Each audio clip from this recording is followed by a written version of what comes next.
Is this thing installed correctly? I asked. Are you sure it will cover everything? Yes, Helen, Paul tried to reassure me, smiling at once sympathetically and impatiently. Well, who can blame him for that? We set up a video camera so that it could capture every moment of what was about to happen between us. I had to pay an unexpected but deserved price for the activities to which Paul had brought my attention. I met my husband George at the company where we both worked. I was a computer technician, and he was a salesman. The first time we met was when he brought his laptop to be repaired. He had such a sad expression on his face as he described what happened that I almost burst out laughing. By the time he finished telling me what the problem was, I had already sorted it out. He ran out of the office, clutching the laptop to him as if it were his child. I laughed, shook my head, and immediately forgot about him. 2 days later, he called me. Hello, Helen, this is George. Who? George Thomas. When I remained silent, he added, I brought my laptop the other day. You quickly solved my problem while I was still trying to explain to you what it was. Oh yes, now I remember. You didn't tell me your name. I know, and I quickly left you without doing the most important thing. I didn't say thank you. All I can offer in my defense is that I had 2 weeks of orders on this laptop that I needed to finish. Although I know that hardly excuses my bad manners. I was simply shocked. Most of the people who brought me their equipment grumbled all the time, as if it was my fault. Will this take long? Or, what do you mean you have to order parts? And, is there anyone here who the hell knows what's going on here? That's what I'm used to. Just not a thank you. Wow, please.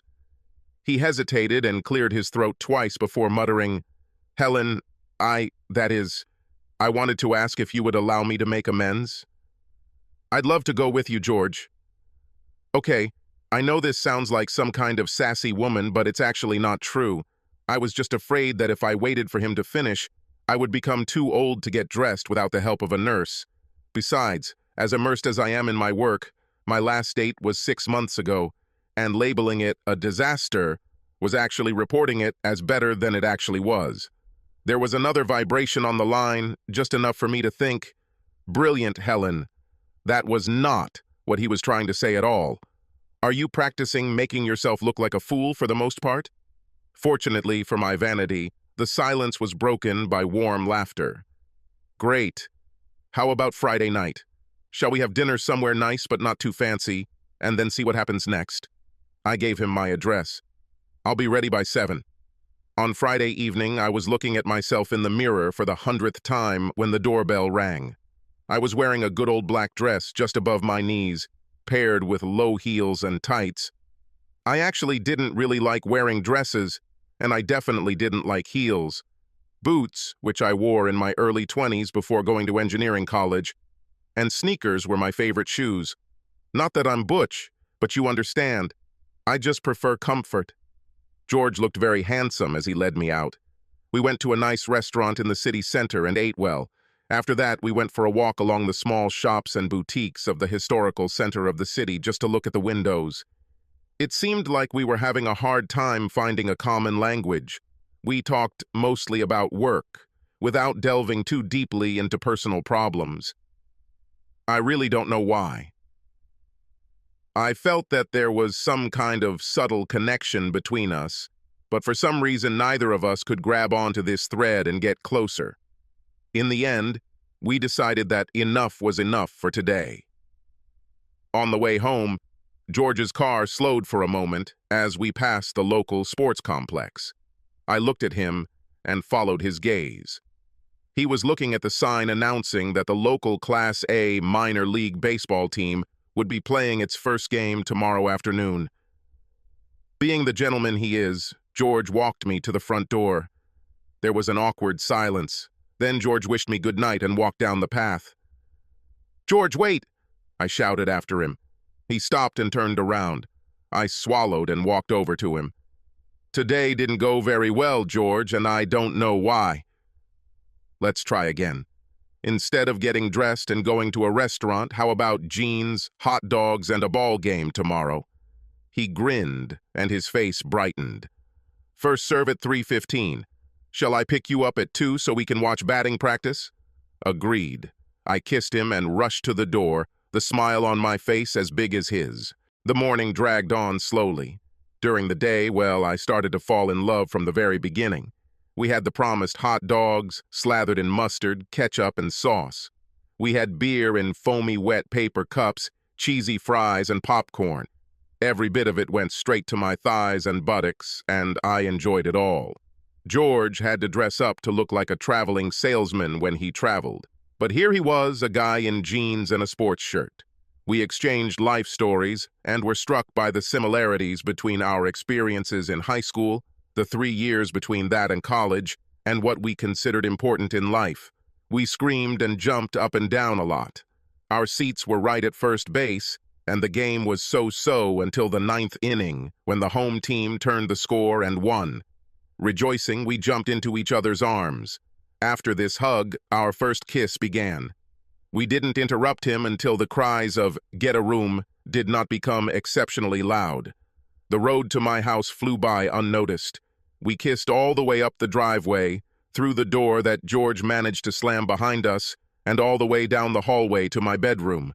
Our trail was littered with shoes, jeans, and shirts. We fell on the bed. Our sex was amazing. I rewarded him the same way he rewarded me. With cries of pleasure, thank God I was protected. Why I continued to take birth control during a long drought of celibacy, I don't know, but it paid off. When it was all over, I lay on his arm, lazily looking at the rotating ceiling fan.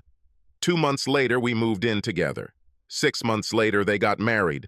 On our honeymoon, we visited South and North Carolina, spending time there and enjoying the places we unknowingly shared in our college days. When we returned, we found an apartment to make it ours and settled into a happy home routine at work and at home.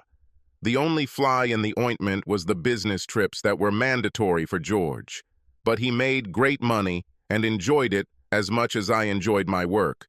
We were both naturally frugal, so we were able to save a decent amount each month.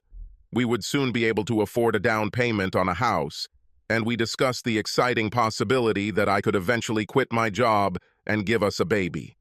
With George's more outgoing personality, I became more involved in the company's social activities. I played softball on a company-sponsored mixed team.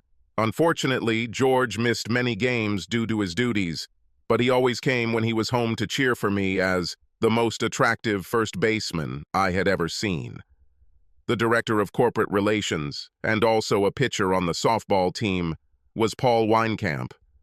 A tall, well-built bachelor, he was the object of close attention from single women, and even one, I was sure, was married. Who he dated was of no concern or interest to me. One day, he collapsed on the bench after a well-played game. He took 2 bottles of water from the refrigerator and offered me one. I gratefully agreed. "Where is George?"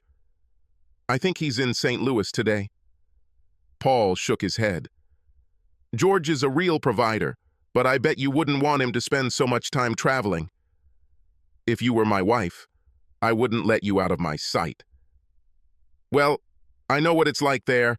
My ex-wife worked in the sales department and was always disappearing somewhere. Then I found out that she did not spend these nights on the road alone." He sighed heavily. "You never expect this to happen to you." With these words, he stood up and walked to the parking lot. Well, this was unexpected. I couldn't bear to think that George might not be 100% faithful. However, Paul's ex-wife surprised me. After all, he was quite handsome and, I was sure, received an excellent salary. Why would anyone deceive such a tasty prize? As the weeks passed, I began to feel like I was seeing Paul more and more often. He stopped by my office from time to time, and on several occasions I was specifically asked to install upgrades on the corporate relations department's computers. And of course, we saw each other at every match. He never missed an opportunity to ask about George, and there was always a certain suspicion in his words. Although, given his own history, I could understand his thoughts, and undoubtedly George behaved decently. More than once, I began to speculate about this, but Paul always seemed to feel what I was feeling and changed the topic of conversation, usually turning it towards me. He often complimented me on my ball skills as well as my extreme attractiveness. With assurances that he meant nothing reprehensible, he made several slight but flattering allusions to my appearance.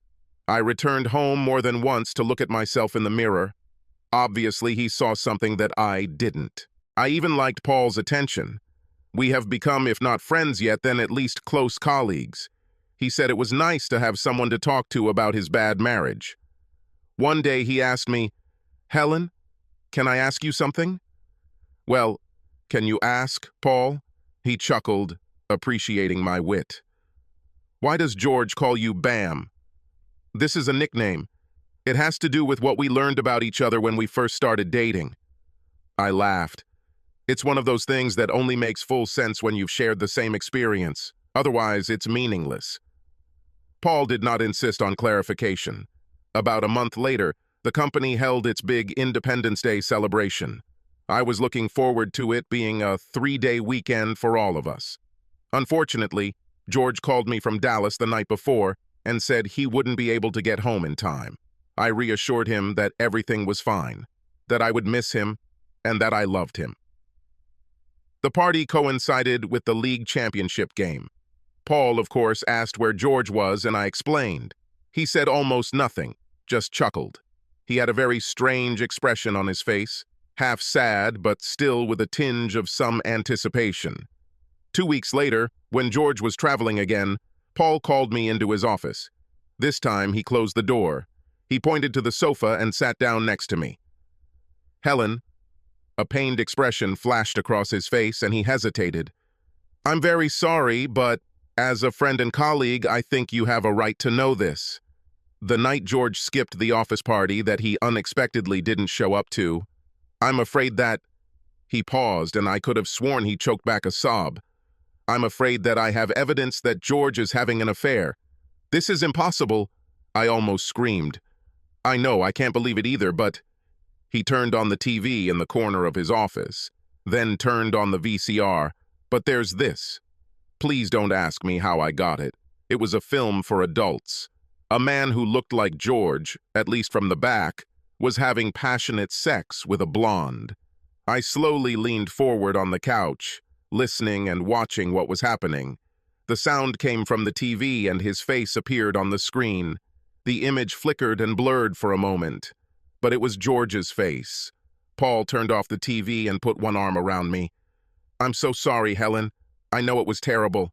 I cannot believe it. I just can't believe someone could stoop so low. I know, Helen, and I didn't believe it when my wife betrayed me, but it turned out to be true then, just as true as it is now. I was very calm." "What are you suggesting, Paul?" "I don't believe in revenge, but someone who behaves like this should get what's coming to them." I could have sworn there was a look of anticipation in his eyes. "You're absolutely right, and I know how to arrange it." I listened to his proposal and agreed. So, 3 days later, I met him in a well-known hotel room. He had already set up video equipment to record the two of us having sex. "I don't want to do this to George," Paul said sadly, "but you have to teach him a lesson." "I agree," I smiled. "I'm glad you are here. Without you, all this would be impossible." I took a deep breath as Paul turned on the video camera. He directed her across the room to a king-sized bed with a bucket of champagne next to it. He focused it on the foot of the bed. At his nod, I entered the frame at the same time as him. I put my arm around Paul's shoulders and smiled at the camera. "George, Paul told me something very indecent about you. He told me all about the cutie you have on your side. He was kind enough to explain what you do when you're out of town and talk about your boasts at the office. I tried not to believe it, but the last straw, my love, was the tape he showed me. I can't stand this. Confidence. It's all about trust. George, you and I have talked about this enough for you to know what we're basing our relationship on. This is a slogan for us that extends to our friends and colleagues. How someone can behave like this without the slightest concern about the impact it might have on another person is beyond me." I turned to Paul and wrapped my arms around his neck. "Paul, could you say something to George before we start?" When Paul looked at the camera, his face broke into a shitty grin. "George, old man, I'm very sorry that I'm doing this to you, but it's for your own good. Maybe after this, Helen will be able to forget what you did to her." He continued to smile maliciously as I ran my fingers through his hair. He moved closer to me. I stood on my tiptoes and whispered in his ear, loud enough for the camera microphone to pick up the words. "I want to share a secret with you, Paul." George's nickname for me. BAM is actually an acronym that stands for Big Ass Aggressive Marine. I stepped back slightly and punched him in the groin. The floor suddenly turned pale and began to slowly bend in half, and I continued. "Of course, it's not politically correct, but it is a term used by male Marines to refer to female Marines. It's half joke, half truth." I saw Paul fall to his knees, clutching his dignity in his hands. "My instructor was right," I noted thoughtfully. "Nothing attracts attention like a good blow to the groin." I don't remember this being discussed in the hand-to-hand combat course, but I felt that it would make me very good. With that, I raised one leg and kicked Paul in the ass. "You are a stupid bastard. Did you really think I was stupid enough to fall for this? To blame my husband just because of rumors and hints, which, I am sure, you yourself began to spread? I love him, idiot." I spoke in a pompous tone as I followed him crawling towards the door, stopping only to make sure the camera was still looking at us. "I knew you were up to something ever since you came up with the idea. This may have worked before, but not with a couple who communicate daily." That same evening, I found out about this hotel room. He was too tired to drive home after an 18-hour day. Didn't you think that he would call me from his room and tell me? And this is the so-called video. My God, I'm a computer worm. This attempt to transplant George's face into someone else was ridiculous. I noticed this in 2 seconds. Paul managed to reach out and open the door. I bent down and grabbed his belt. "I'm not done with you yet, rat. I can't believe your nerve to make me think that George was having an affair and that you wanted to sleep with me. It's probably all for the thrill of conquest. Well, you picked the wrong girl and the wrong guy. Always faithful is not a motto." I take lightly. I let go of his belt, put my foot on his ass and pushed. He stretched out in the hallway, and I threw his keys after him. Speaking of trust, George trusted me to handle this matter myself. Paul's eyes widened in shock. "However, as soon as I call him, he will probably start looking for you. He's also a former Marine, if you haven't figured it out already, and I don't think you want to be in the same city with both of us holding a grudge against you. Why don't you move to Muhosransk, Egypt, before we find you? You have as much time as you want, but I would advise you to leave in 24 hours. I kicked Paul's ass again, but missed as he ran down the hallway. 2 hours later, George and I were snuggled up on the bed in our hotel room. The remains of the minibar's contents were scattered across the floor. I laid my head on my husband's chest. God, what prices are here? I looked up as George tilted his head back and emptied the contents of a small bag of nuts into his mouth. Yes, it was very nice of Paul to put the number on his credit card. We'll have to thank him properly if we ever see him again. By the way, how are you? Relate to seeing him again. We never saw Paul again. By the time we got to the office 2 days later, he had already quit and left for parts unknown. No one seemed upset about him leaving, especially when it turned out that I wasn't the only married woman he'd hit on. Apparently, he had a penchant for seducing happily married women, I guess to get back at all of us for what his ex-wife did. Although I was very grateful to him for one thing. 9 months and 3 days after our selfless 48-hour celebration, I gave birth to my daughter. It was a pure joke on our part to call her Helen Paula Thomas. She was our first, but not our last. We still embarrass everyone at every baseball game we all attend together. Subscribe to our channel so that you're